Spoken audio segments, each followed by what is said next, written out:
என்னது பிரியாணியா? வாசனை வந்துட்டா போதுமே, உடனே ஆட்டோமேட்டிக்கா மைண்டெல்லாம் வைஃபை மாதிரி ஆட்டோ கனெக்ட் ஆயிடும்.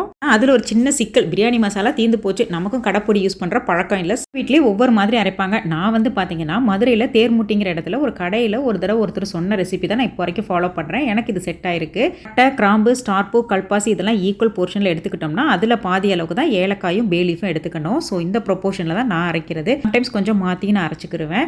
இலையிலலாம் பார்த்தீங்கன்னா, அந்த காம்பு பகுதியில நீக்கிட்டு இந்த மாதிரி குட்டி குட்டியா கட் பண்ணிட்டு, பட்டையெல்லாம் இந்த மாதிரி உடைச்சு போட்டுக்கணும். சூடானதையுமே லோ ஃப்ளேம்ல 1லேருந்து 2 நிமிஷம் மட்டும் லைட்டா வந்துட்டு ட்ரை ரோஸ்ட் பண்ணி எடுத்துக்கணும். இல்லைன்னா சன்லைட்ல வச்சு கூட நம்ம எடுத்துக்கலாம். ஸோ இந்த அளவுக்கு நல்லா ஃப்ரை ஆனதுக்கு அப்புறமா ஒரு மிக்ஸி ஜாருக்கு ட்ரான்ஸ்ஃபர் பண்ணிட்டு நல்லா பவுடர் ஃபார்முக்கு எடுத்துக்கலாம். நான் இன்னும் மிக்ஸி ஜார் வாங்கல. ஸோ என்னால இந்த அளவுக்கு தான் அரைக்க முடிஞ்சுச்சு. எப்பயுமே நல்லா கெட்டி பட்டையா எடுத்துக்கணும். அதே மாதிரி இலையெல்லாம் வந்துட்டு ஒரு சேர ஒரே மாதிரி இருக்கணும். ஒரு மாதிரி ஓட்டை, பூச்சியெல்லாம் எதுவுமே இருக்கக்கூடாது. ஸ்டார் பூவுமே நல்லா முழுசா மொட்டு மொட்டா இருக்கணும். ஏலக்காயெல்லாம் பார்த்தீங்கன்னா நல்லா முத்து முத்தா இருக்கிற மாதிரி பார்த்துக்கணும். இந்த மாதிரி கொஞ்சம் குவாலிட்டியா பார்த்து போட்டு செஞ்சோம் அப்படின்னு சொன்னாலே பார்த்தீங்கன்னா பிரியாணி மசாலா சூப்பரா இருக்கும்.